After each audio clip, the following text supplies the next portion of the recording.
damai seperti apapun, kalau nggak ada duit nggak bisa damai lagi. Bener. Ya kan? Mau dibenerin, mau zen, mau apa, kalau nggak ada duitnya tetap aja mau zen apaan. Terus itu bingung, air minum habis, nggak bisa beli nih gitu kan. Itu dia. Akhirnya aku juga ngelihat gitu ya, bukan masalahnya kita menganggap uang adalah segalanya, tapi segalanya perlu uang.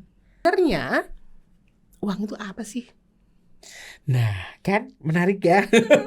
Akhirnya kita jadi ngelihat bahwa uang tuh penting gak sih? Penting, tapi yakin dia penting? Enggak juga sih.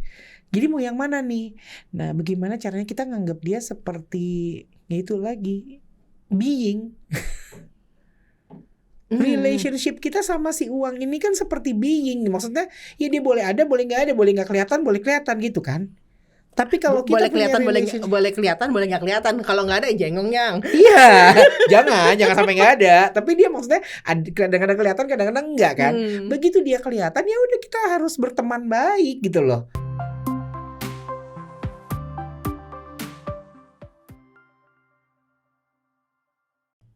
Halo, apa kabar? Terima kasih sudah hadir dan mendengarkan podcast kami. Saya Carmen, saya dari Urban Dukun. Saya adalah founder dari Urban Dukun dan hari ini saya mengajak sahabat saya Mia Juliana. Silakan perkenalkan diri, Mia. Hai, aku Mia Juliana. Saya saat ini apa ya sebutnya nih? Saya lebih banyak psikoterapi. Itu adalah salah satu yang saya sangat suka sekarang.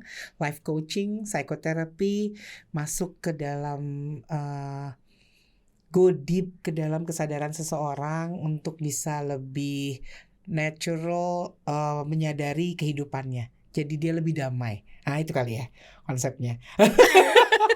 Terlalu banyak istilah soalnya, nanti kalau pakai istilah aneh-aneh malah bingung tambahan. Iya benar banget, karena itu saya langsung mengajak Mia untuk memperkenalkan dirinya sendiri. Karena sampai sekarang saya nggak bisa nyebut Psyche-soma. Nah itu Transpersonal Psyche-soma ya. Nah itu transpersonal Yes. Psyche-soma. Kalau ada orangnya aman, lancar. Ya, itu sebabnya saya lebih suka pakainya jadinya psikoterapis, karena itu juga memang makanya kita ngobrol go deep, dan mungkin orang lebih gampang melihatnya sebagai life coaching. Nice. Yes, it's Yeah. about life and where we go, how we gonna go there gitu ya. Nah itu yang mungkin harus dikonsepin dulu. Yes, terus tapi selain itu saya juga mungkin ntar ada yang bingung juga gitu ya. Saya juga adalah trainer untuk soft skills. Saya banyak ngajar tentang leadership dan juga tentang bagaimana untuk communication skills-nya gitu. Teman-teman Urban Dukun, saya itu belajar jadi trainer, ngajar di depan kelas. Itu guru saya adalah Mbak Yu yang ini nih, ibunya nih. Saya belajar soft skill, saya belajar ngajar cara berkomunikasi, saya belajar I lost the word. Apa nih? Terlalu banyak kali kita terlalu ngobrolnya banyak soalnya. itu. Jadi kita itu selalu menganggap bahwa kita tuh sebenarnya sama rata ya. Suatu hari saya jadi murid, next time saya jadi guru, Gantian gitu. juga. Gantian juga. Satu hari saya jadi terapis, next time saya jadi klien. Yuk. Ya. Dan itu selalu kita lakukan ya. Selalu kita Diskusi kita tuh banyak belajar sama-sama. Oh, ngeliatnya dari sisi ini gitu ya. Karena kita punya metode yang beda-beda. Dan sebenarnya ujungnya sebenarnya sama. Kita ingin bantu orang supaya lebih damai dengan dirinya. Setuju gak sih? Setuju banget. Yes. Iya. Karena itulah ada juga Urban Dukun kan, dan ada juga akhirnya Mia jadi transpersonal Psyche-soma. Oh God. Analis. Okay. Jadi hari ini kita tuh ngumpul karena sekitar 12 tahun yang lalu, gila udah lama juga temenannya. Sekitar 12 ya, more. 12 tahun yang lalu itu kita ngobrol dan Mia come up dengan ide untuk bikin terapi uang. Yes. Ya 12 tahun yang lalu. Terapi uang, money terapi. Terus waktu itu saya masih yang, apa? Kenapa? Pada saat itu masih yang, dan Mia tuh ngotot banget waktu itu. Mem, ini tuh penting banget. That's true. Dan akhirnya terbukti kan? Dan akhirnya terbukti. Iya, dan itu memang masih nyantel terus di kepala. Gimana caranya nyari? Jadi sebenarnya pencarianku selama ini itu adalah gimana caranya ngeberesin urusan itu satu. Mau damai seperti apapun, kalau nggak ada duit nggak bisa damai lagi. Bener. Iya kan? Mau dibenerin, mau zen, mau apa ya, kalau nggak ada duitnya tetap aja mau zen apaan. Terus itu bingung, air minum habis nggak bisa beli nih gitu kan. Itu dia. Akhirnya aku juga ngelihat gitu ya. Bukan masalahnya kita menganggap uang adalah segalanya, tapi segalanya perlu uang. Betul banget. Itu kalimat yang sebenarnya ringan tapi means a lot. Aku juga melihat banyak orang menggunakan kalimat itu untuk ngumpet. Ya. Escape dari masalah sebenarnya. Betul banget. Dan maaf ya, banyak teman-teman yang merasa dirinya sudah terapis jago atau spiritualnya tinggi dan berkata uang bukan segalanya. Di situ justru aku malah kayak, aduh, ini orang justru harus banyak yang diperbaiki nih kayaknya. Iya. Gak mungkin, orang gak ada duit gak bisa belajar, gak bisa ikut ini itu. Mau ikut yoga emang gak bayar, mau ikut pilates emang gak bayar. Iya kan? Ini konsep loh, bahwa kita gak sadar, kita selalu tersangkutkan oleh hal satu itu. Tapi relationship kita yang selalu jadi masalah. Relationship kita dengan uang. Wih. Iya kan? Kita harus nganggap dia itu seperti personal.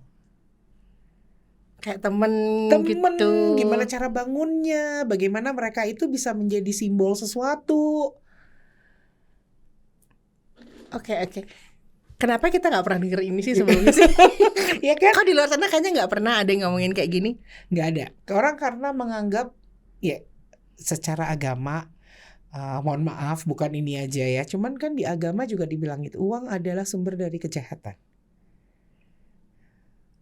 Oke. Dan itu yang membuat orang akhirnya jadi enggak dong, kita tuh bukan segalanya tentang uang. Akhirnya menganggapnya ke sana. Atau pengalaman-pengalaman mereka bertemu dengan orang yang banyak uang. Oke. Itu akan membuat dia juga punya hubungan yang masalah nih. Oke. Kenapa? Karena dia akan selalu ngelihatnya jadi yang jadi kalau punya banyak duit boleh galak sama kita. Jadi kalau kita nggak punya duit kita nggak dianggap. Berarti ada bagian dari tumbuh kembangnya mereka juga yang membentuk persepsi mereka tentang uang. Padahal uangnya tidak bersalah kan? Uang kan nggak salah. Ya dia cuma uang. Oke. Makanya saya selalu bilang ini adalah masalahnya bagaimana dia berhubungan dengan uang itu sendiri. Relationship kita sama uang yang harus dilihat. Yep, menarik kan? Menarik banget. Karena biar bagaimanapun kita harus lihat juga banyak hal yang ditanamkan oleh orang tua kita tentang urusan uang. Aku memperhatikan dari teman-teman pergaulan dan juga dari klien ya, bahwa itu juga salah satu sebabnya kenapa yang memang lahirnya kaya kebanyakan jadi kaya gitu ya. Karena mereka sudah punya pola pikir yang tidak anti sama uang. Dan relationship dia sama uang bener. Iya bener. True. Karena orang tuanya memang ngeliat gitu ya, uang ya diajakin aja dia muter-muter, suruh dia kerja aja gitu kan. Suruh kerja buat kita. Suruh kerja kan, mestinya uang yang cari duit buat kita. Jadi si uang ngapain? Lagi cari duit. Uang sama duit apaan emangnya? Ya kita ada hubungan kerja lah. Makanya dia bisa kerja. Orang kaya, orang punya banyak duit, sejatuh-jatuhnya mereka pasti bisa gampang naik. Karena dia tidak melihat segitu jeleknya si uang ini gitu loh. Oke. Interesting. Menarik banget. Jadi sebenarnya ini kami tidak menafikan ilmu tentang manajemen keuangan, financial, bukan ke situ ya. Itu semua harus bisa. Kalau menurut saya itu dasar. Kita harus belajar dan bisa. Tapi ini konsep dasar bahwa di dalam bawah sadar kita kemungkinan besar ada sebuah pemikiran yang salah tentang uang, pemahaman yang salah. Yes. Dan yang lebih mendasari itu ternyata bukan si uang yang dilihat, tapi hubungan kita dengan uang. Hubungan kita dengan uang. Blueprint uang di kepala kita itu salah. Gimana tahunya? Banyak hal. Contoh yang paling gampang deh gitu ya. Ini aku juga latihan terus dan berusaha untuk menyelesaikan itu. Uang itu kotor. Makanya kalau kita pegang duit bawaannya mau cuci tangan. Iya banget. Ya kan? Itu Iya kan banget. secara fisikal kita nggak sadar loh. Habis pegang duit terus sibuk. Ini aku masih sampai detik ini masih kadang-kadang gitu melakukan anxiety bahwa habis pegang duit terus gue yang mau cuci tangan nih. Apalagi kalau uangnya demek. Kan duitnya demek, padahal duit juga kan gitu. Padahal semua orang bilang, coba lihat tuh orang yang jualan-jualan itu, dia pegang tempe, dia pegang duit, ya semua dia pegang gitu kan. Terus kita yang gitu ya. Tapi buat mereka baik-baik aja. Iya sih. Yes.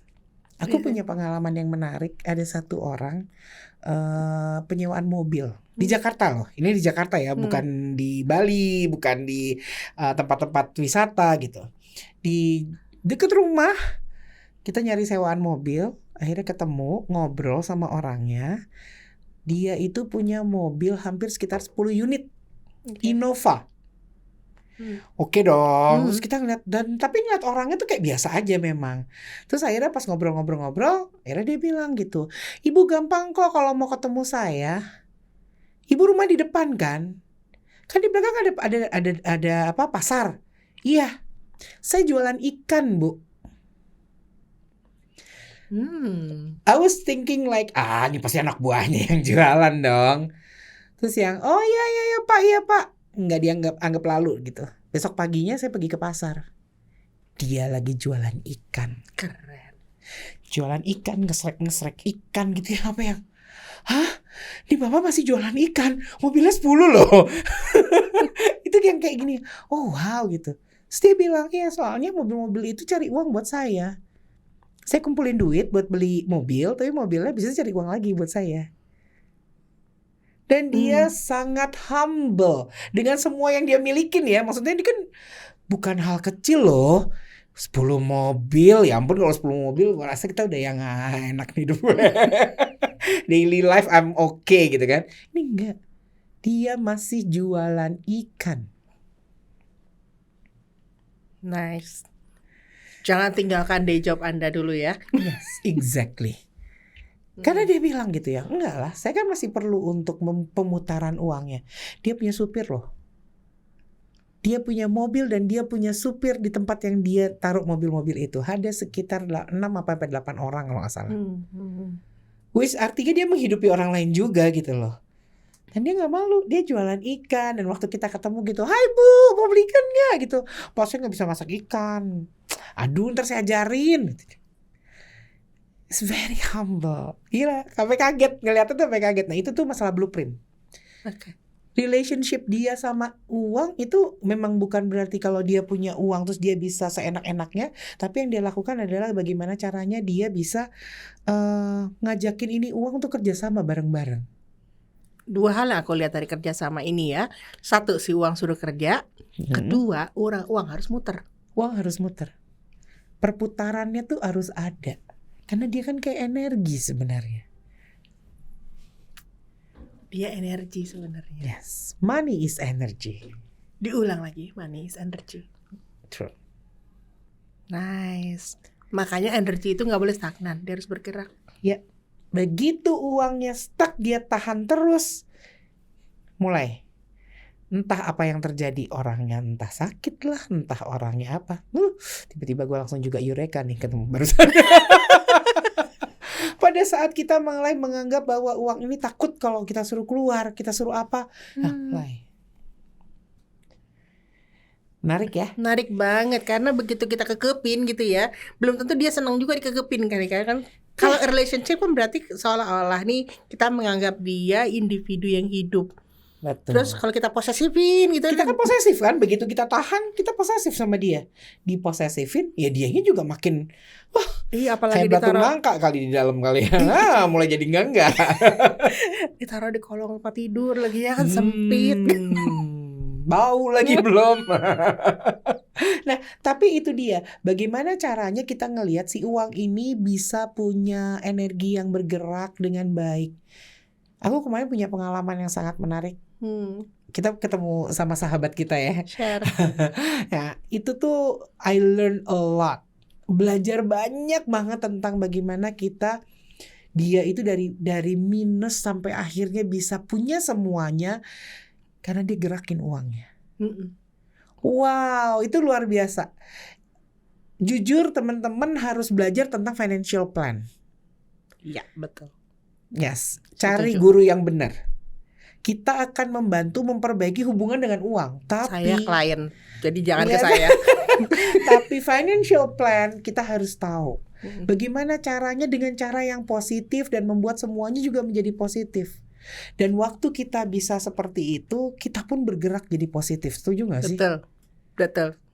Itu sebenarnya rahasia yang aku tidak pernah share dari dulu. Saya punya financial planner. Wah, itu menarik sekali sih. Tapi ngobrol sama beliau, walaupun ini ketemu gitu, nggak nyangka banget belajar tentang financial plan. Kamu punya uang segini diputar ke sini, uang tuh jangan dibuat ini. Itu tuh kayak yang jangan dibuat hanya untuk sesuatu yang senang-senang terus. Investasi juga bisa diputar loh. Kamu beli tanah, bukan berarti tanahnya cuma didiemin aja. Ayo, bagaimana caranya tanah ini bisa bantu kamu lagi. Perputaran itu tuh benar-benar aku ngelihat banget energi yang jalan. Wah, waktu dia ngomong tuh, ini energinya jalan banget ya. Bukan Seperti dari air. pemikiran, dari dia ini, tapi semuanya seperti air. Seperti air. Dan Ya. bagaimana dia membantu orang di sekitarnya. Ketulusan dia untuk bantu, walaupun kadang-kadang dia direndahkan, ya kan? Kadang-kadang dia juga ngelihat bahwa ini Lucu orang ya. Lucu ya, orang-orang yang aku justru melihat, terutama setelah aku tinggal di Bali, orang-orang yang bener-bener punya itu humble banget. very humble, very humble. Humble banget. Ya. Padahal hitungannya udah juta dolar gitu. Wah, kalau dengar PO-nya dia kan, itu langsung yang bah. Iya, itu memang ada sebuah shift yang besar ketika pindah ke daerah itu, karena Yes. aku melihat ada perbedaan tolak ukur. Ya. Ya kan? Sebagian yang aku tahu ada orang di daerah itu tidak FOMO. Apa yang mau di FOMO ini? Gitu Iya, kali ya. ini mah semuanya Orang, begitu aja gitu ya. Terutama yang umur-umur kita aja belum tentu punya sosial media gitu kan. Betul. Gitu. Dan tidak terpengaruh banyak sama yang menurut kata orang, oh harus punya ini gitu. Iya, Kalau betul. mereka punya aja gitu. Tapi perputaran mereka luar biasa. Dan itu Gitu. juga mungkin karena collective consciousness ya. Collective Nah, ini yang consciousness. menarik nih, collective consciousness. Karena kalau kita melihat di daerah, mereka itu FOMO-nya justru bukan di uangnya tapi di tempat lain gitu loh. Yes. Gitu. Jadi sebenarnya uang itu apa sih? Nah, kan menarik ya. Akhirnya kita jadi ngelihat bahwa uang tuh penting gak sih? Penting, tapi yakin dia penting enggak juga sih. Jadi mau yang mana nih? Nah, bagaimana caranya kita nganggap dia seperti itu lagi being. Relationship kita sama si uang ini kan seperti being. Maksudnya ya dia boleh ada, boleh nggak ada, boleh nggak kelihatan gitu kan. Tapi kalau kita boleh punya kelihatan, relationship, boleh kelihatan, boleh nggak kelihatan. Kalau nggak ada jengongnya. iya, jangan sampai nggak ada. Tapi dia maksudnya kadang-kadang kelihatan, kadang-kadang enggak kan. Begitu dia kelihatan, ya udah kita harus berteman baik gitu loh. Yuk, kita mau ngapain nih? Ngajakin dia ngobrol gitu. Gimana kita muter-muter nih? Panggil dong teman-temannya biar mau main ke sini gitu kan. Ini menarik banget. Gimana sih caranya lu ngajak orang untuk ngobrol sama sesuatu yang menurut mereka mungkin nggak ada ya? Yes. Gimana kan Kalau menurut masyarakat awam kan uang itu mungkin kertas. Dari sejarahnya aja menarik kan. Dari dia tadinya hanya alat pertukaran yang bisa ditukar pakai apa aja, sampai akhirnya berubah jadi emas, berubah jadi logam kan, logam mulia, terus jadi duit, jadi uang kertas, uang logam dulu. Ya kan, keping emas, keping perak, mulai berubah, ada angkanya, jadi duit kertas. Berarti kan sudah mulai dibuat dia menjadi sesuatu sosok, ada sosoknya. Itu yang mulai kita harus, bagaimana caranya punya hubungan yang menarik sama mereka. Ini sebenarnya kita lagi menarik esensi fungsinya si uang. Uang itu pada dasarnya kan alat tukar kan. Di suatu masa, di satu tradisi dan sebuah budaya, alat tukar itu bisa coklat, bisa kerang, bisa juga dia padi, ya kan? Tapi sekarang alat tukar itu pun sudah mulai makin switching lagi nih.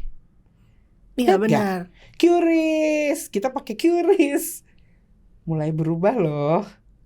Nggak ada wujudnya. Ya itu yang aku bilang, bagaimana caranya kita bisa punya hubungan yang baik supaya dia bisa bantuin. Menyadari bahwa kita harus bangun dan ngelihat, kita harus tahu loh. Saya punya loh ketakutan tertentu. Kadang-kadang takut ngelihat rekening saldonya berapa. Kalau sadar gitu ya, udah kayaknya gue udah check out beberapa kali nih. Terus gitu yang aduh gak mau lihat gitu ya. Time to face the truth.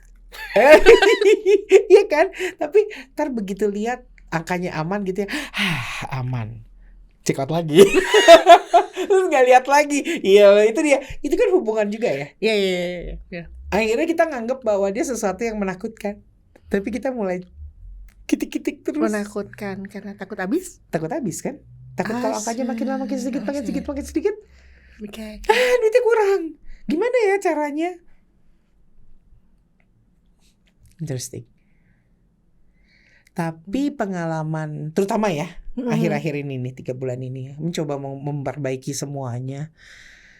Terus aku bilang I want to enjoy my life. Momen pada saat bilang enjoy my life, gak perlu takutin duit dulu sementara waktu. Duitnya ada-ada aja loh. Ini satu clue penting. Takut yang perasaan takut, emosi takut surrounding money. Ada yang takut uangnya habis, ada yang takut uangnya hilang, uang dicuri, takut atas perubahan atas uang itu sendiri. Yes. Segala macam ketakutan ini kalau misalnya takutnya bisa dicabut, apa yang terjadi? Kayaknya kalau takutnya dicabut mungkin lebih santai ya, relax. Tapi jadi nggak punya rem. Oke, jadi takut dicabut dan it reveal something else gitu ya, bahwa kan? Ternyata ada rem yang diperlukan supaya perilakumu tidak belanja check out terus. Check out itu kan agak-agak ini ya, menyenangkan tapi menakutkan. Dopamin, Bo. Oh banget. Apa kalau kita bilang dulu shopping therapy. Retail therapy. Retail therapy. Iya. Karena itu bikin bahagia. Yes, exactly. Kayak yang senang aja gitu. Apalagi bisa dapat harga lebih murah.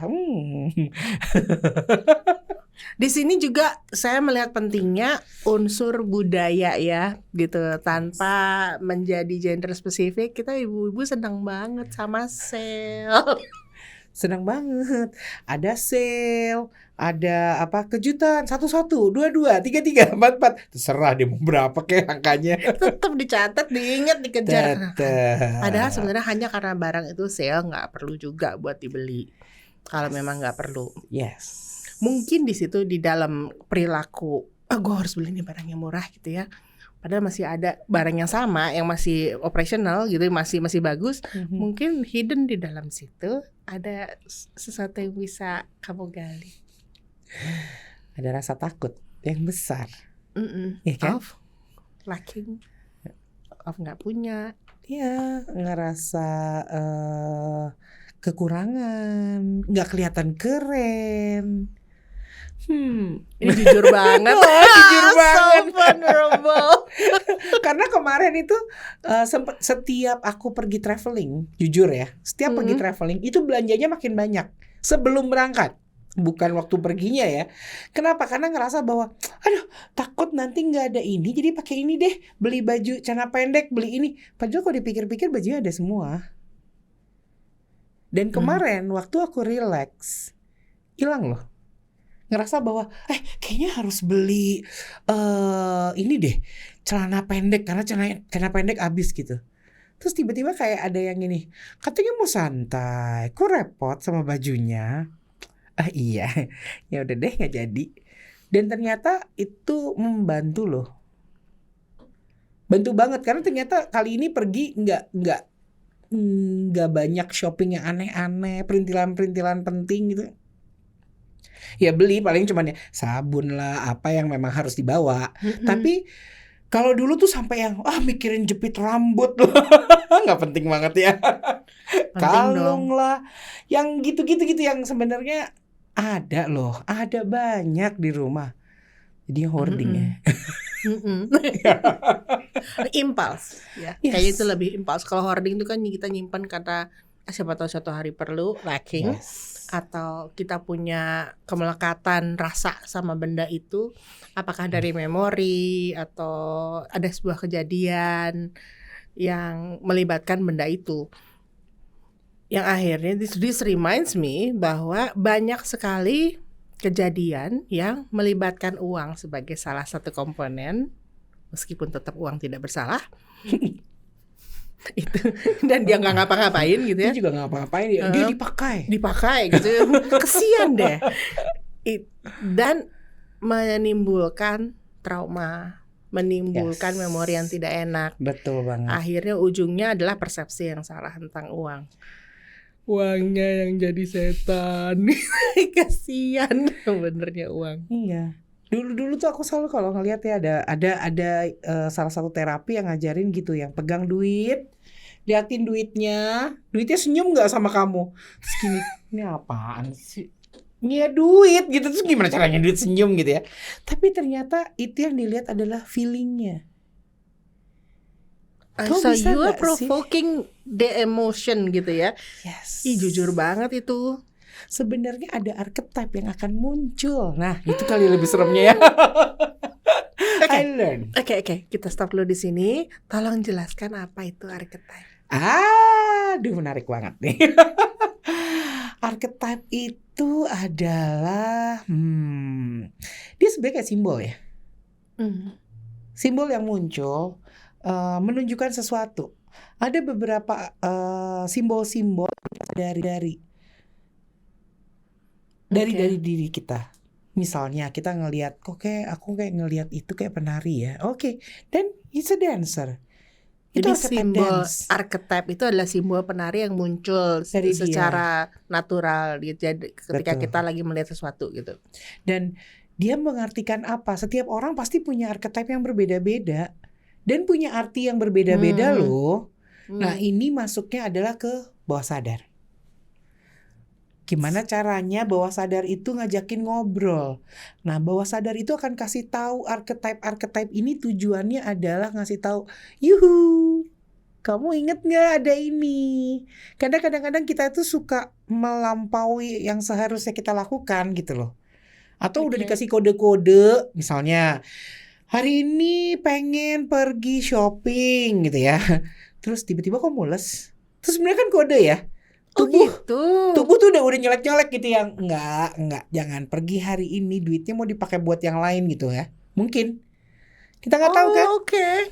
Terus tapi kita bilang ini, nggak apa-apa deh, mules-mules juga kan di sana juga ada karena dia berdempetan sama hotel, ntar tinggal ke toiletnya di hotel aja.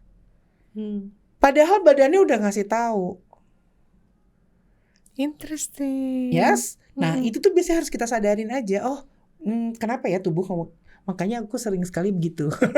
Aku harus jujur sama Memi karena kadang-kadang aku sudah tiba membatalkan segala sesuatu last minute. Ember. Itu karena my intuition talk to me. Kayak yang no, jangan pergi hari ini. Ada sesuatu nih yang mungkin kalau di beberapa tradisi itu ada yang bisa dihitung kan. Oh ya ini harus dihitung begini. Nah itu kemarin aku belajar banyak banget itu ya. Terus akhirnya oh iya ternyata itu memang feeling, intuisinya itu bisa disambungin gitu loh. Oh ini harus kita lihat. Kalau dalam human design tuh biasanya bisa ngelihat di sisi yang sebelah sini nyambungnya seberapa banyak. Kalau banyak yang nyambung semua gitu gate dan channelnya itu biasanya intuisinya kencang banget. Sisi sebelah kiri. Kalau kita ngelihat human design di depan muka kita gini, jadi sebelah kiri yang ini. Oke. Itu tuh intuisi, bagaimana dia belajar sesuatu, itu akan nyambung semuanya. Di tradisi di mana ibuku berasal ya, di Sulawesi Utara, kalau kita mau pergi, lalu ada yang bersin, harus berhenti. Tunggu aja 5 menit ngobrol lainnya, tiba-tiba udah mau jalan nih, terus bersin, tunggu 5 menit. Itu kami mengartikannya sebagai tanda bahwa jangan berangkat sekarang, something's happening on the way gitu. Tahan dulu, nanti 5 menit kemudian boleh jalan. Sometimes archetype give you hints kayak begitu juga. Oke. Jadi archetype di sini bisa memberikan simbol yang bisa dirasakan melalui tubuh atau ketika kita ngeliat uang itu tadi gitu ya. Jadi kita trigger dengan sengaja gitu ya. Kita pancing dengan sengaja. Yes, kita pancing terus tiba-tiba muncul sesuatu gitu loh. Oke. Yang penting kita tahu bahwa ini bukan hal yang menakutkan, bukan tiba-tiba gini, hah ada hantu gitu, enggak begitu. Karena archetype bisa macam-macam. Kalau mukanya senyum beneran mungkin. Iya tiba-tiba, loh kenapa ini monyetnya tiba-tiba senyum gitu ya. Kan ada gambarnya monyet kan. Tapi itu dia, bagaimana caranya kita memunculkan itu. Oke. Archetype inilah yang harus ngobrol. Kayak aku ternyata beberapa waktu learning my relationship with money hubungannya adalah sama magician. Oke. Dan itu dia bentuknya adalah clown. Oke. Tapi serem banget gitu loh. Jadi ya itu akhirnya saya harus baikan sama dia. Very. Dan aku bisa menggambarkan detail. Saya bukan orang yang bisa gambar. Tapi pada saat itu kayak tiba-tiba oke, gambarin deh ini terus gitu yang oke. Terus akhirnya saya ngobrol sama gambar itu. I'm so sorry. Selama ini ternyata aku jahat banget ya sama kamu gitu ya. Karena kamu menakutkan, kamu ini gitu. Padahal niat kamu adalah baik, kamu kepengen kasih kita yang terbaik. Iya. Ya kan? Dan fun. Kayak Joker kan? Iya. This is Joker gitu. Dan sih thought provoking. Padahal dia maksudnya baik, tapi orang selalu ngelihat dia dipergunakan hanya sebagai sesuatu yang ya udahlah. Kamu nggak penting-penting amat, cuman ya udahlah penting kamu ada di situ. Oke. Bikin lucu. Lucuan. Bagaimana caranya kita deep ngobrol dengan archetype yang muncul, ini yang paling penting. Oke, karena Mia berhasil menemukan bahwa archetype-nya pada saat lagi ngobrol sama uang itu kamu archetype-nya adalah seorang Joker. Yep. Bayangkan. Interesting, kayak nggak nyambung tapi I get it, ngerti aku. Gemes, lucu, harusnya dia lucu. Bisa tapi, serem lagi. Gitu kan kalau udah gitu kan, psycho, dia mulai jadi psikopat kalau udah mulai aneh gitu. Nah ini nih yang harus diberesin kan, gimana kita ngeliat dia sebagai psikopatnya ini harus diberesin supaya kita nggak kayak gitu. Karena itu kan sebenarnya adalah kita sendiri. Oke. It's our part. Oke. Makanya aku bilang hubungannya sama blueprint. Oke, dan blueprint ini dibuat dari kecil. Here we go. Dan bagian inilah yang akan menjadi sangat menarik. Yes. Bagaimana kita ngelihat selama ini keluarga kita ngelihat duit seperti apa? Bagaimana kita ngelihat uang membuat kita diperlakukan seperti apa? Bagaimana uang membuat kita merasa seperti apa, itu tuh penting sekali. Makanya pelajaran paling berat di dalam money therapy adalah buy your life about money. Buy your life About money. about money. Tulis tuh. Gimana nih waktu kecil kamu urusan uang pernah dengar apa?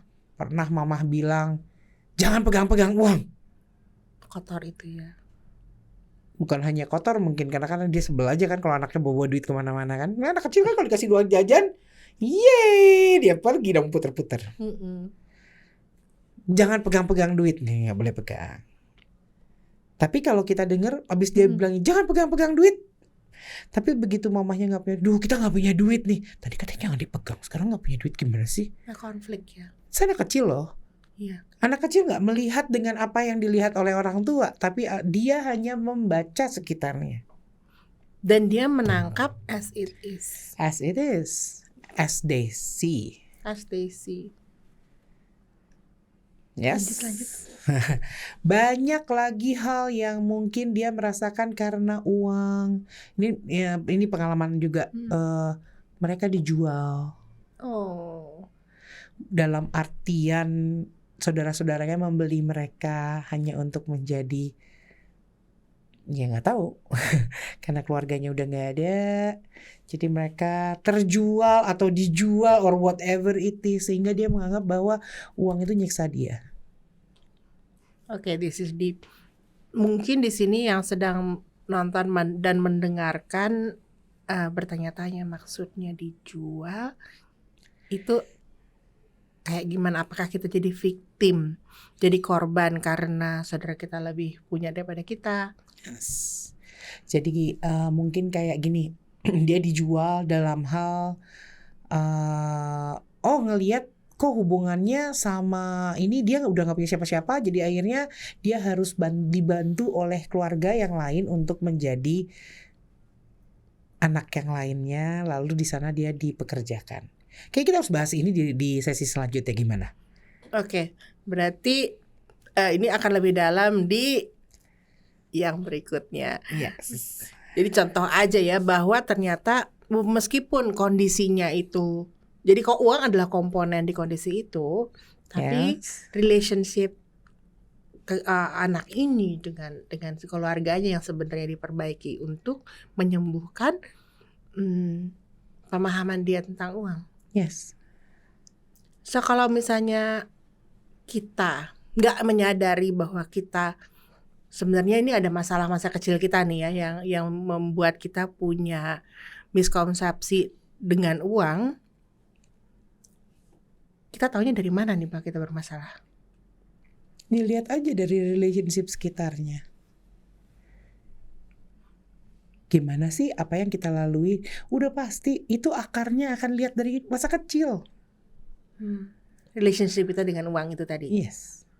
Cepat habis, dikekepin. Ya kan? Identify aja dulu apa yang terjadi. Ya? Baiklah. Lihat blueprintnya.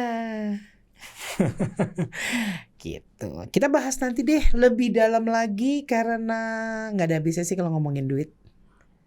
Duit, uang.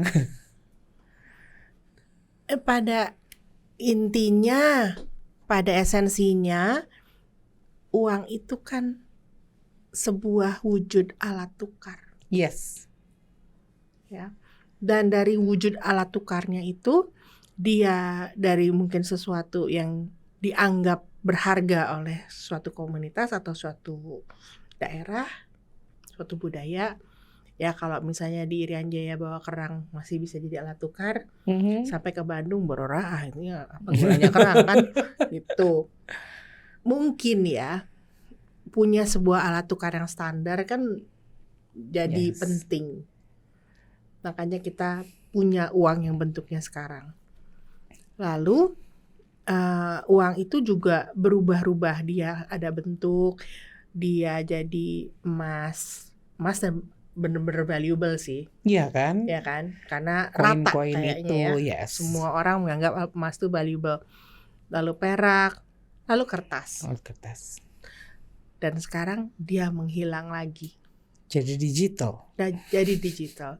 Jadi sebenarnya uang itu nggak hilang, dia ada tapi berubah bentuk. Yes.